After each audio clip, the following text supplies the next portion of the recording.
ஜனநாயகன் படம் இன்னைக்கு 9ஆம் தேதி வரப்போகுது அப்படின்னு ஏற்கனவே ஆபீஸ்ல லீவ் எல்லாம் சொல்லி ஏமாற்றத்துல இருக்கக்கூடியவங்க பல பேர் இருப்போம். ஆனா இப்போ ஜனநாயகனுடைய பிரச்சனை அப்படின்றது பெரிய அளவுல போய்கிட்டு இருக்கு. சிபிஎஃப்சி தான் வந்து வேணும்னே இதை செய்யறாங்க அப்படின்னு ஒரு பக்கம், இன்னொரு பக்கம் படத்துல பிரச்சனைகள் இருக்கு, அதனால அவங்க நியாயமான முறையில கலந்து ஆலோசிச்சு தருவாங்க அப்படின்ற மாதிரி இன்னொரு பக்கமானது போய்கிட்டு இருக்கு. பராசக்தி படத்துக்கு சிபிஎஃப்சி வந்து யுஏஎஸ் சர்டிபிகேட் வந்து கொடுத்து இப்போ படம் நாளைக்கு அவங்க சொன்ன மாதிரி 10ஆம் தேதி வரப்போகுது. இது வந்து இன்னும் சில கொந்தளிப்பை வந்து விஜய் ரசிகர்கள் மத்தியில ஏற்படுத்தியிருக்கு. அது எப்படி பராசக்தி படம் மட்டும் கரெக்டா வருது, ஜனநாயகன் படத்துல என்ன அவ்வளவு பிரச்சனையா இருக்கு, என்ன அப்படி வல்கர் இருக்கு, என்ன அப்படி வயலன்ஸ் இருக்கு, எல்லா படங்கள்லயும் தானே இருந்திருக்கு. கேரளா ஸ்டோரியா இருக்கட்டும், காஷ்மீரி ஃபைல்ஸா இருக்கட்டும், இப்போ ஹச்ராஜ் அவர்கள் நடிப்புல வந்து கந்தன்மலை படத்துக்கு கூட நீங்க சர்டிபிகேட் கொடுக்கும்போது விஜய் படத்துக்கு கொடுக்கறது என்ன அப்படின்ற மாதிரி ரசிகர்கள் செம்ம கோவத்துல கேட்டுட்டு இருக்காங்க. விஜய்க்கு ஆதரவாக பல பேர் குரல் கொடுத்துட்டு இருக்காங்கன்றதெல்லாம் என்ற ஒரு மாற்றுக்கற்றும் கிடையாது. அது கண்டிப்பா எதிர்பார்த்த ஒரு விஷயம் தான். ஆனா திமுக கட்சியில கூட்டணியில் இருக்கக்கூடிய காங்கிரசினுடைய தலைவர்கள் வந்து கிரீஷ் சோதன்கர்ல தொடங்கி எல்லா தலைவர்களும் எல்லா நிர்வாகிகளுமே வந்து அவங்களுடைய ஆதரவை கொடுத்து ஆரம்பிச்சிட்டாங்க.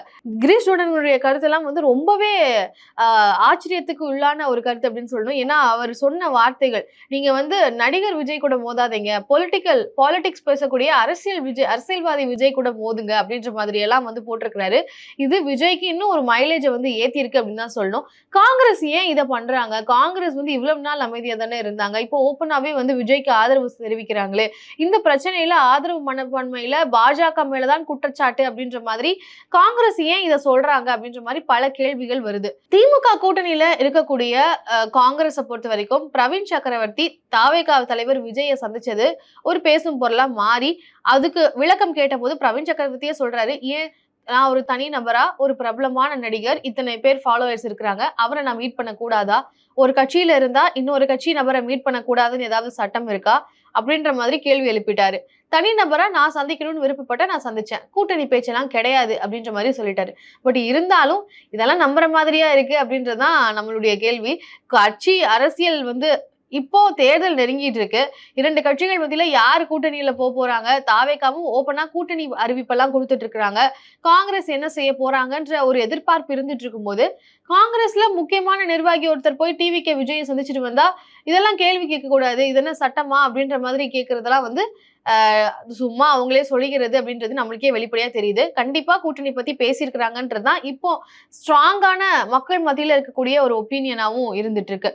ஆனா திமுக கிட்டையும் 5 நபர் கொண்ட குழு வந்து கூட்டணி பத்தி டிஸ்கஸ் பண்ணி கிட்டத்தட்ட 38 சீட்டு, 3 கேபினெட்ல இடம் அப்படின்ற மாதிரி அவங்களுடைய டிமாண்ட்ஸ் அப்படின்றது அதிகரிக்கு. இப்பதான் வந்து சந்தேகம் வருது. அதாவது நீங்க எங்க டிமாண்டை ஓகே பண்ணல அப்படின்னா எங்களுக்கு ஆப்ஷன் இருக்கு, நாங்க உங்ககிட்ட தான் இருக்கணும்னு இல்லை, நாங்க டிவிகே கூட போவோம், டிவிகே வந்து எங்களுக்கு ஒரு ஸ்ட்ராங்கான எங்களுடைய கரெக்டான ஒரு கூட்டணியாக கூட இருக்கலாம் அப்படின்னு காங்கிரசினுடைய பல பேர் வந்து அவங்களுடைய கருத்துக்களை வெளிப்படையாவே வந்து வேற முன்வைக்க ஆரம்பிச்சிட்டாங்க. செல்வ பெருந்தகை அவர்கள் தலைவர் மேல பல பேருக்கு கோபம் இருக்கு அப்படின்றதுதான் காங்கிரசினுடைய நிர்வாகிகள் பல பேர் ஆதரவாளர்கள் கிட்ட, தொண்டர்கள் கிட்ட பேசும்போது ரொம்ப ஓப்பனாவே தெரியக்கூடிய ஒரு விஷயமா இருக்கு. சோ இப்போ திமுக இதை எப்படி டேக்கிள் பண்ண போறாங்கன்றத நம்ம பல முறை வந்து பேசியாச்சு. பட் காங்கிரசினுடைய வரலாறு, அதாவது காங்கிரஸ் திமுக கூட கூட்டணியில இருந்தப்போ எவ்வளவு சீட் டிமாண்ட் பண்ணி எப்படியெல்லாம் தோல்வி அடைஞ்சிருக்காங்க அப்படின்றத பார்க்கலாம். 2011 பாத்தீங்கன்னா கலைஞர் அவர்கள் இருந்தப்பவே வந்து காங்கிரஸ் கூட்டணியில கிட்டத்தட்ட 63 சீட்டு வந்து டிமாண்ட் பண்ணாங்க. நாங்களும் ஆட்சியில இருந்திருக்கோம், சோ எங்களுடைய கட்சிக்கு நீங்க 63 சீட்டு கொடுக்கணும் அப்படின்ற மாதிரி காங்கிரஸ் டிமாண்ட் பண்ணி 63 சீட்டு திமுக கிட்ட இருந்து வாங்கி படுதோல்வியை சந்திச்சாங்க 2011. 2016 பாத்தீங்கன்னா கிட்டத்தட்ட 41 சீட் வந்து டிமாண்ட் பண்ணாங்க காங்கிரஸ், அதையும் திமுக வந்து கொடுத்தாங்க. 41 தொகுதியிலையும் வாங்கிட்டு அந்த தேர்தல்ல படுதோல்வி அடைந்தது காங்கிரஸோட சேர்ந்து திராவிட முன்னேற்ற கழகமும் வந்து அந்த தேர்தல்ல தோல்வியை தான் சந்திச்சாங்க. 2011லயும் சரி 2016லயும் சரி 63-41 சீட்டை அதிகமாக கொடுத்து திமுகவும் தோத்தாங்க, காங்கிரஸும் தோத்தாங்க. ஆனா 2021 இப்போ இந்த ஆட்சியில வந்து கிட்டத்தட்ட 25 சீட் காங்கிரஸ்க்கு ஒதுக்கப்பட்டுச்சு. 25 சீட் ஒதுக்குனதுனால காங்கிரஸும் ஜெயிச்சாங்க, திமுகவும் ஜெயிச்சாங்க அப்படின்ற மாதிரி சொல்லப்படுது. அதாவது திமுக வந்து காங்கிரஸுக்கு கம்மியான சீட் கொடுத்தாதான் வந்து திமுக வந்து அதிக தொகுதிகள்ல வெற்றி பெற்று அவங்களால வந்து ஆட்சி அமைக்க முடிய ஒரு பாசிபிலிட்டி இருக்கு. ஸோ 2026ல இந்த மாதிரி அவங்க கேட்கறாங்கன்றதுக்காண்டி 38 சீட்ஸ் எல்லாம் கொடுத்தாங்க அப்படின்னா பெரும் தோல்வியை தான் சந்திக்கும் திமுக. தேவையில்லாத பல இடங்கள்ல தோக்க வேண்டிய கட்டாயம் வரும். அதனால திமுக வந்து கம்மியான சீட்ஸே காங்கிரஸ்க்கு ஒதுக்குறது நல்லது அப்படின்ற மாதிரி பல கருத்துக்களும் முன்வைக்கப்பட்டு இருக்கு. ஆனா காங்கிரசினுடைய கேள்வி என்னன்னா, ஏன் நாங்க எங்களுடைய இருப்பு அப்படின்றது உங்களுக்கு ஒரு முக்கியத்துவமாக தான் இருக்கு.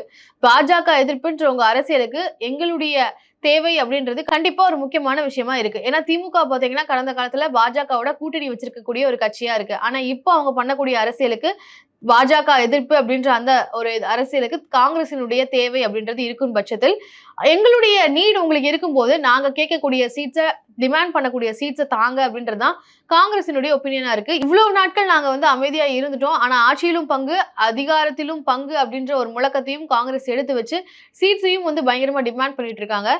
அந்த ஒரு விஷயத்த வந்து ஒரு அழுத்தமா திமுகக்கு கொடுக்கறது காரணமாக தான் இப்போ டிவிகேவிக்கும் வந்து ஒரு சைடா சப்போர்ட் பண்ணிட்டு இருக்காங்க அப்படிதான் வந்து இதை பார்க்க முடியுது. ஆனா இன்னும் சில கருத்துக்கள் வந்து பராசக்திக்கு சர்டிபிகேட் வந்து இஷ்யூ ஆகி சொன்ன தேதிக்கு வருது அப்படின்னா ஜனநாயகனுக்கு மட்டும் எப்படி வராம போகும்? அப்ப ஜனநாயகன் வந்து வேணும்னே இப்ப திமுகவும் பாஜகவும் சேர்ந்துதான் வந்து ஜனநாயகனுக்கு வந்து நெருக்கடி தராங்களா அப்படின்ற கேள்வி வருது. ஆனா என்னை பொறுத்த வரைக்கும் எனக்கு என்ன தோணுதான், திமுகவுக்கு இது செய்ய வேண்டிய அவசியம் வராது அப்படின்னு தான் நினைக்கிறேன். ஏற்கனவே விஜய் ரசிகர்களும் சரி, தாவேகாவுல வந்து டிஎம்கே விசஸ் டிவிகே அப்படின்னு சொல்லி சொல்லி டிஎம்கே மேல ஆல்ரெடி ஒரு பேட் ஒப்பீனியன் வந்து மக்கள் மத்தியில இருந்துட்டு இருக்கு. விஜய் ரசிகர்கள் மத்தியிலும் விஜய் தொண்டர்களும் வந்து திமுகவுக்கு எதிரான மனநிலையில இருந்துட்டு இருக்கும்போது திமுக படத்துக்கெல்லாம் நெருக்கடி தரும்போது அவங்களுக்கு இன்னுமே வந்து அது ஒரு பேடான ஒரு விஷயமாகத்தான் மாறும். அது அவங்களுக்கே வந்து பேக் ஃபயரா தான் ஆகும். சோ அப்படி திமுக செய்ய வேண்டிய அவசியமோ இல்ல திமுக செஞ்சிருக்காது அப்படின்னு தான் நான் நினைக்கிறேன். ஏன்னா ஓப்பனா தாவேக்காவுக்கோ இல்ல ஓப்பனா விஜய் அவர்களுக்கு வந்து நெருக்கடி தரும்போது அவங்களுக்கே வந்து நம்மளே நம்ம வாயில எதுக்கு மண்ணள்ளி போட்டுக்கணும் அப்படின்ற மாதிரி நம்ம தேவையில்லாத வேலை அப்படின்னு சொல்லி திமுக இதை செஞ்சிருக்க வாய்ப்பு இல்லை. அவங்க செய்ய வேண்டிய அவசியமும் இல்லை. ஆனா பாஜக இந்த ஒரு விஷயத்த வந்து பயன்படுத்துறாங்க அப்படின்றதுதான் காங்கிரசினுடைய வாதமாகவும் இருக்கு. ஆனா பாஜகவை சேர்ந்த தமிழிசை சவுந்தரராஜன் போன்ற தலைவர்கள் எல்லாம் வந்து இதை எதிர்க்கிறாங்க. நீங்க வந்து சிபிஎஃப்சி அவங்களுடைய தனி உட்பட்ட விருப்பத்துல அவங்க வந்து இதை கையாண்டுட்டு இருக்கிறாங்க. இதற்காக நீங்க வந்து ஜனநாயகம்னா அதுக்கு உறுத்தே வந்து மோடி அவர்கள் தான். அவரை பார்த்து நீங்க வந்து மிஸ்யூஸ் ஆஃப் பவர்ன்னு சொல்றதெல்லாம் வந்து சரி கிடையாது அப்படின்ற மாதிரி அவங்களுடைய கருத்து பதிவு பண்ணிட்டு இருக்காங்க. சோ இப்போ காங்கிரஸை பொறுத்த வரைக்கும் தன்னுடைய சீட்ஸ்க்காக தான் இதை பண்றாங்களா, திமுக இதை செய்ய வாய்ப்பு இருக்கா, நீங்க என்ன நினைக்கிறீங்க அப்படின்றத கண்டிப்பா கமெண்ட்ல சொல்லுங்க. ஏன்னா திமுக பராசக்தி வந்துருச்சு ஆனா ஜனநாயகன் வரல, அப்போ திமுக சொல்லி பாஜக கேக்குறாங்க அப்படின்றதுலாம் வந்து எந்த அளவுக்கு உண்மையாக இருக்கும்? திமுக ஏன் இதை ஓப்பனா செய்யணும்? ஓப்பனா இப்படி செய்யறதுனால ஆப்வியஸா விஜய் அவர்களுக்கு தான் வந்து ஆதரவு அலைகள் வந்து ஏற்கனவே பெருகும். இந்த மாதிரி விஜய் அவர்கள் படத்தெல்லாம் நெருக்கிற அளவுக்கு போறாங்க அப்படின்னா விஜய்க்கு தானாவே ஆதரவு கூடும்ன்றது எல்லாருக்கும் தெரிஞ்ச விஷயம் தான். தெரிஞ்சுக்கிட்டே திமுக ஏன் இதை செய்யணும் அப்படின்றதுதான் என்னுடைய கேள்வி. நீங்க என்ன நினைக்கிறீங்க?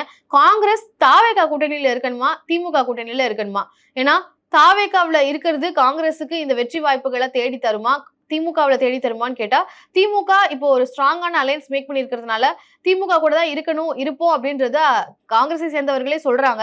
இருந்தாலும் போட்டு பார்ப்போம் அப்படின்றதுதான் அவங்க இந்த ஒரு பொலிட்டிக்கல் கேமை வந்து ஆடுறாங்க அப்படின்றதுதான் என்னுடைய ஒப்பீனியன். நீங்க என்ன நினைக்கிறீங்கன்றதையும் கமெண்ட்ல சொல்லுங்க. நன்றி.